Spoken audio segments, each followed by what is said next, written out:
먼저 할게요.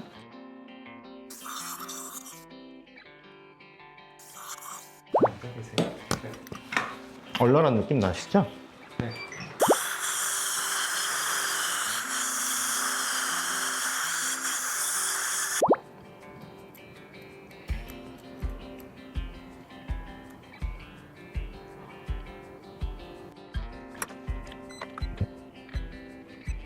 그럼 물어볼게요.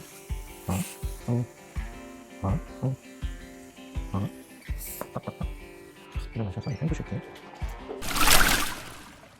저 약간 PD님 어떤 치료 받으시고? 여러 개 치료를 하셨는데 두 번째 어금니는 인레이라는 치료를 했고 그 앞에 거는 레진이라는 걸 했거든요. 이게 왼쪽 아래 부위고 위에도 양쪽 하셨는데 이쪽도 맨 뒤에 거는 인레이 치료 하셨어요. 충치가 이제 넓이도 중요한데 깊이도 중요하거든요. 여기가 엄청 깊었어요. 그래서 인레이라는 치료를 했고 이 앞에 거는 레진으로 했어요. 그 차이는 모형에서 한번 보여드릴게요. 눈으로 봤을 때는 비슷해 보이죠? 네, 비슷해 보이는데 깊이 있는지 없는지를 알려면 타봐야 하나요? 엑스레이에 명확하게 보일 정도면 진짜 깊은 거라서 실제는 제거를 해봐야 돼. 예를 들면은 충치가 시작은 이렇게 여기서 시작되는데 안으로 진행될 땐 삼각형으로 이렇게 더 넓게 진행되거든요. 실제로는 되게 깊어. 아까 충치 제거한 거 보니까 이 뒤에 건 엄청 깊었어요. 엑스레이 상에서는 막 엄청 보이거나 그러진 않아요. 그러면은 진짜 심한 거. 엑스레이를 볼 정도로. 그럼 진짜 심한 거. 실제는 항상 엑스레이보다 실제가 항상 심하다, 깊다. 엑스레이로 보일 정도면 거의 신경치료 해야 돼. 저 지금 이렇게 세로로 살짝 들어간 게 이거? 티나는 거예요? 이것도 충치 맞아요. 어... 이게 충치인 거죠. 폼이 꽤 깊었어요. 에나멜에서 상아지까지 들어갈 정도로 이제 충치가 깊이 있었다는 거죠. 실제로 제거했을 때는 상아지까지도 들어갔었고. 근데 아까 치료해주신 건 원장님이 치료해주신 거 아니시던데.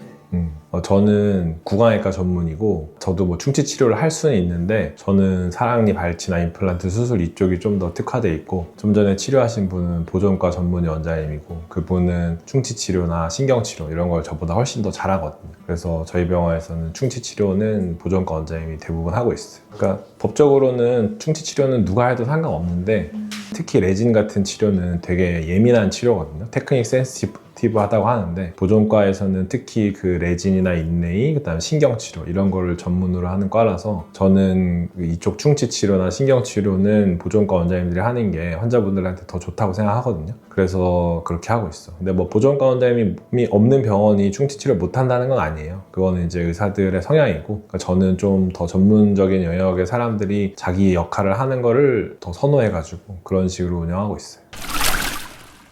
그러면은 PD님이 그 치료받으신 게 어떤 건지 한번 보여드릴게요. 대략적으로 이 사진에서 설명드리면 충치 삭제하는 거는 비슷하거든요. 이런 식으로 아까 충치를 제거했고 여기도 이제 충치를 제거했어요. 근데 이제 깊이나 범위가 달랐고 그 다음에 예를 들면 작은 어금니 같은 경우는 범위가 넓지 않잖아요. 그러니까 이런 거는 큰 어금니보다 폭이 진짜 넓지 않기 때문에 이런 거는 보통 레진으로 해요. 인전면이 썩은 게 아니에요. 근데 이제 큰 어금니 같은 경우는 경우에 따라서 레진을 할 수도 있고 인레이를 할 수도 있어요. 큰 맥락에서는 좀 범위가 넓고 깊으면 인레이를 선호하는데 그 이유는 이 넓고 깊은 부위를 레진으로 하다 보면은 나중에 처음에는 보기 좋고 비용이 싸서 괜찮다고 생각되지만 몇 년 지나면 탈이 나는 경우가 되게 많아요. 그 탈이 나는 걸 2차 우식이라고 하는데 레진이 그런 면에서는 되게 테크닉 센시티브하고 되게 예민한 치료거든요. 그러니까 레진 치료는 잘 받아야 돼. 그 치료를 진짜 잘하는 사람한테 받아야 돼. 오히려 비용이 인레이보다 레진이 싼데 그렇다고 해서 레진이 쉬운 게 아니에요. 레진이 더 예민해. 한번 보여드릴까요? PD님이 맨 뒤에 2개 치료를 했거든요. 제가 충치 치료 제거하는 것부터 한번 보여드릴게요. 대략 이렇게 충치를 제거하고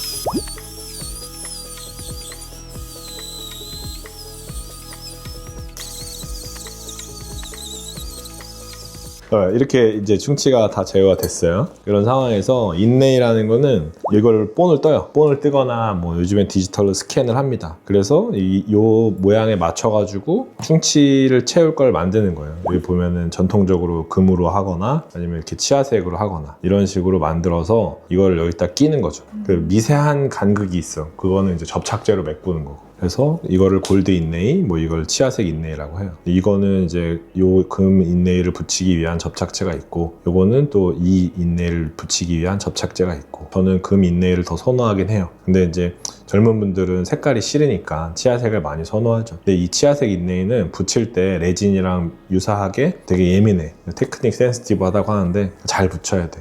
되게 섬세하게 잘 붙여야 돼. 이해 가시죠? 인레이는 뭔지. 이거는 이제 간접적으로 만들어서 붙이는 거예요. 근데 레진이라는 거는 이제 직접적으로 입 안에서 치료를 한단 말이에요.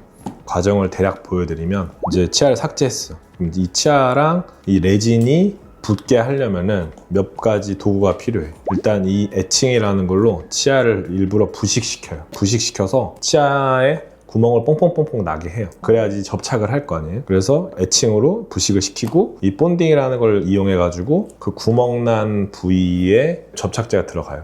그 접착제에 레진이 잘 붙는 거예요. 그냥 생치아에다가 레진을 붙이면 그렇게 잘 붙지 않아. 그래서 이런 방법을 하는데, 예를 들면 이렇게 에칭이라는 걸로 보통 파란색이거든요. 10초, 15초 사이를 이렇게 둬요. 이렇게 한 다음에 이제 물로 헹궈요. 이때 이가 약간 시릴 거예요. 마취 해도 약간 시릴 수 있어. 뭐 에어를 불고 뭐 석션을 하고 하죠. 이렇게 해서 색깔은 뭐 비슷하지만 한번 이건 에칭이 된 거예요. 그러면 약간 부식이 된 거죠. 그런 다음에 이렇게 본딩 에이전트라는 걸로 이런 브러쉬를 이용해 가지고 이렇게 잘 바르고 치아 표면에다가 적절하게 발라주고, 이 작업이 되게 섬세한 작업이에요. 이거를 대충 하면 안 돼. 치아 표면에 되게 열심히 잘 발라주고 바람을 한두 번 불러서 이렇게 얇게 펴주고, 그 다음에 이걸 광중압기라고 하는데 강한 빛이거든요. 이렇게 쏴서 이게 굳게 해요. 이것도 한 20초 정도 하고, 그 후에 이렇게 하면은 이제 치아랑 이 본딩이랑이 이제 연결이 된 거거든요. 이 본딩 위에 이제 레진이 붙는 거기 때문에 그 다음에 이제 레진을 쭉 짜주고, 이렇게 레진을 짠 다음에 보면은 되게 흐물흐물하죠. 보시면 지금 이거 그냥 액체 같잖아요. 약간 점성이 있는 액체. 이런 식으로 레진을 쭉 짜고 강한 빛을 쬐면 보시면은 딱딱해졌죠. 이거는 흐물흐물하잖아요. 이거 흐물흐물한 것도 한번 빛을 짜보면 딱딱하죠. 딱딱하죠. 근데 이제 이 과정 중에서 중압 수축이라는 게 일어나는 거예요. 이 흐물흐물한 재료가 강한 빛을 쬐면은 부피가 약간 줄어들거든요. 그 과정에서 이 치아랑 이 레진 사이에 틈이 생겨요. 그래서 레진을 강한 빛을 쬐을 때 범위가 너무 넓으면 한 번에 하면 안 되고 적층법이라고 하는데 한 두세 번에 나눠서 해야 돼. 그래야지 그 수축량이 줄어들어요. 이 치과대 학생들의 보존과 시험의 필수 문제인데, 적층법이라고 해가지고 그걸 또 개선하는 뭐 식도 있고 한데 이제 까먹었어요. 아무튼 이런 식으로 강한 빛을 쬐가지고 딱딱하게 만들고, 그 다음에 이제 딱딱딱 씹어보세요 한 다음에 높이 높은 데 있으면 다듬고 하는 겁니다. 이런 과정이 레진이에요. 그래서 치과 뭐 대학생이나 치과 위생사나 이렇게 이거 가지고 막 연인한테 막 편지 써가지고 막 비싼 장난감이죠. 애들 비싼 장난감. 아무튼 이걸 레진이라고 하고, 이 레진도 근데 종류가 되게 많아요. 보면은 여기 A2 써있고 뭐 A3 써있고 A3.5 써있잖아. 강도에 따른 색깔. 색깔에 따라 다른 거야. 이게 A3고, 그러니까 A2가 더 밝은 거고, 쉐이드 가이드라고 미백할 때 본 거 있잖아요. 색깔에 따라서 보통 사람들이 A2에서 A3.5 사이가 많기 때문에 이렇게 돼 있고, 이거는 플로블 레진이라고 이렇게 짜서 쓰는 거고, 이거는 옛날에 더 전통적인 방식에 보면은 이거는 흐르는 게 아니라 좀 고형이죠. 이런 식으로 이건 떠서 쓰는 거예요. 이게 훨씬 비싸요. 본딩도 이렇게 하나에 한 번에 하는 본딩이 있고 두 개에 하는 본딩이 있고, 이거는 뭐 상황에 따라서 술자에 따라서 달라. 어쨌든 이렇게 색깔도 다르고 타입이 달라. 레진이라는 것도 이쪽 세 개에 들어가면 되게 심오해. 이 레진이 진짜 어려운 치료예요. 이런 거를 좀 제대로 안 해주고 하면 금방 떨어지고 그런 게 대충. 이게 근데 치과에 좀 맹점이 잘 티가 안 나요. 초반에 잘 티가 안 나. 그래서 레진 뭐 내가 잘 받았는지 잘못 받았는지 사실 환자분들 잘 몰라. 근데 나중에 몇 년 지나면 다 티가 나요. 몇 년 지나면 여기 예를 들면은 이제 지금은 되게 예쁘잖아요. 근데 나중에 이 경계면이 약간 색깔이 막 변하는 사람들이 있어. 그런 거칠거칠해지거나 색깔이 시커멓게 변하거나, 그거는 이제 폴리싱이라고 그 다듬는 거, 그런 걸 제대로 못했거나, 아니면 중압 수축이 너무 심해가지고 좀 틈이 생겨서 거기에 이제 변색되거나 충치가 다시 생길 수 있어. 좀 시간이 지나야지 알기 때문에 환자분들 입장에서 사실 그게 좀 애매해요. 시간이 지나지 않고 바로 느낄 수 있을 때도 있어요. 그거는 지각 과민증이라고 해가지고, 레진 아까 그 본딩 하는 작업이 있었잖아요. 그게 좀 잘못되거나 하면은 레진 치료하고 씹을 때 엄청 시려요. 씹을 때 시큰시큰하게 아픈 사람들이 있어. 찬 거에 시리거나 씹을 때 엄청 시큰시큰하게 아프면은 그건 레진 치료 과정 중에 잘못됐을 수 있고, 아니면은 레진의 적응증이 아닌 거야. 너무 그건 충치가 깊었는데 그 레진 치료할 게 아니라 뭐 인레이나 아니면 뭐 신경치료까지도 해야 될 정도의 것일 수 있어. 치료가 잘못됐거나 적응증이 아니거나. 그러면 다시 치료를 다시 치료해야죠. 뜯어내고 인레이로 바꾸거나 아니면 뭐 레진을 다시 하거나 아니면 다른 방식으로 하거나. 치료하고 나면은 이 구멍에다가 임시 재료를 메꿔드린단 말이에요. 그거는 잘 빠져요. 왜냐면 다음에 치료한 거 붙일 때 잘 빠져야 되니까. 그거 먹을 때 잘 떨어지니까 떡이나 젤리 이런 거 좀 피하시는 게 좋아요. 닭강정은 먹어요. 닭강정이요? 닭강정은 괜찮을 것 같아요. 닭강정은 괜찮을 것 같아요. 오늘 닭강정 먹을 일 있어요?